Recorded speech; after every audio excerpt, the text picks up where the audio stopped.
नमस्कार। चलिए आज समय में बहुत पीछे चलते हैं, प्राचीन बेबीलोन की गलियों में।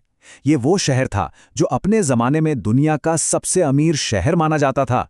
लेकिन जानते हैं, इस शहर की चकाचौंध और दौलत के पीछे पैसे के कुछ ऐसे नियम छिपे थे जो हजारों साल गुजर जाने के बाद भी आज भी उतने ही काम के हैं। तो चलिए आज इन्हीं रहस्यों से पर्दा उठाते हैं।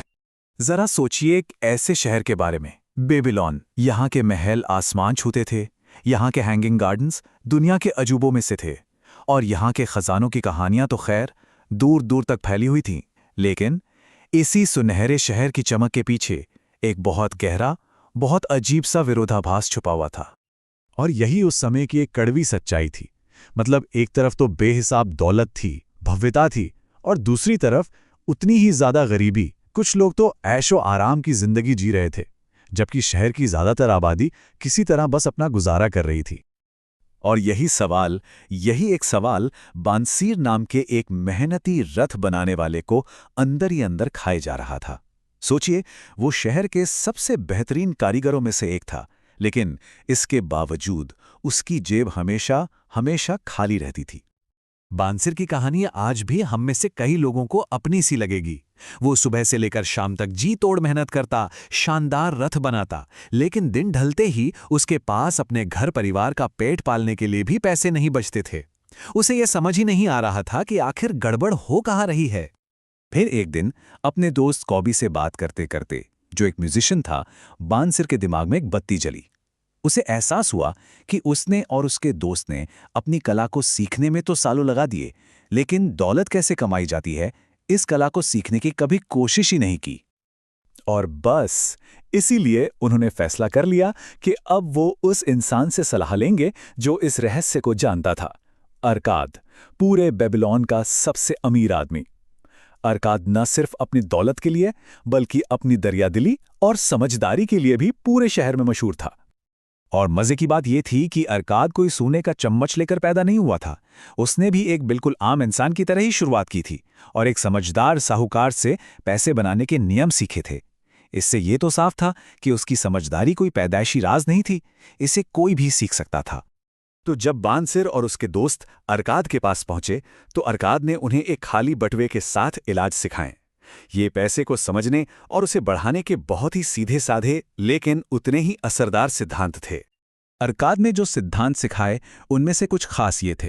पहला और सबसे जरूरी, अपनी कमाई का कम से कम 10वां हिस्सा हमेशा सबसे पहले अपने लिए बचाओ। दूसरा, अपने बाकी के खर्चों पर कंट्रोल करो ताकि ये जो बचत है वो सुरक्षित रहे। तीसरा, अपनी इस बचत को काम पर लगाओ ताकि ये तुम्हारे लिए और पैसा कमाए। और चौथा, इसे किसी भी नुकसान से बचाने के लिए हमेशा तजुर्बेकार लोगों से ही सलाह लो। ये सारे नियम अपनी अपनी जगह बहुत जरूरी थे, लेकिन अरकाद ने बताया कि ये सब एक ही सबसे बुनियादी नियम पर टिके हैं। ये एक ऐसा बीज है जिससे दौलत का पूरा पेड़ उगता है। और यही वो एक महान नियम था जिसे सीखने के लिए हर कोई वहां आया था। वही राज जिसने अरकाद को बेबीलोन का सबसे अमीर आदमी बना दिया था। और वो महान नियम था, आपकी कमाई का एक हिस्सा हमेशा आपका ही रहना चाहिए। सुनने में कितना आसान लगता है ना? पर अरकाद ने समझाया कि असल में होता क्या है। ज्यादातर लोग कपड़े वाले को पैसे देते हैं, जूते वाले को पैसे देते हैं, अनाज वाले को भी पैसे देते हैं, मतलब सबको देते हैं सिवाय एक इंसान के, और वो है वो खुद। लोग खुद को ही पैसे देना भूल जाते हैं। अरकाद का नियम एकदम सीधा था। अपनी हर कमाई का कम से कम 10% हिस्सा सबसे पहले निकालकर अलग रख दो। ये वो पैसा है जिसे खर्च नहीं करना है, बल्कि इसे अपने लिए काम पर लगाना है। बस इतना ही। तो सवाल ये उठता है कि ये हजारों साल पुराना ज्ञान आज की इस मॉडर्न दुनिया में हमारे लिए क्या मायने रखता है? क्या ये नियम आज भी काम करते हैं? चलिए देखते हैं। देखिए, जमाना तो बदल गया है, इसमें कोई शक नहीं, लेकिन पैसे के सिद्धांत वो आज भी वही हैं। तब सोने के सिक्के होते थे, आज बैंक अकाउंट में सैलरी आती है। तब साहूकार होते थे, आज बैंक और इन्वेस्टमेंट फंड्स हैं। तब मिट्टी की गोलियों पर हिसाब रखा जाता था, आज हमारे पास फाइनेंशियल प्लान्स हैं। तरीके बदल गए हैं, लेकिन पैसे को बचाने, उसे कंट्रोल करने और उसे बढ़ाने के जो मूल नियम हैं वो बिल्कुल नहीं बदले। तो बेबीलोन की इस कहानी से हम क्या सीख सकते हैं? सबसे पहली बात, दौलत की शुरुआत बचत करने के एक पक्के इरादे से होती है। दूसरी बात, उस बचत को बचाने के लिए अपने खर्चों पर लगाम कसना बहुत जरूरी है।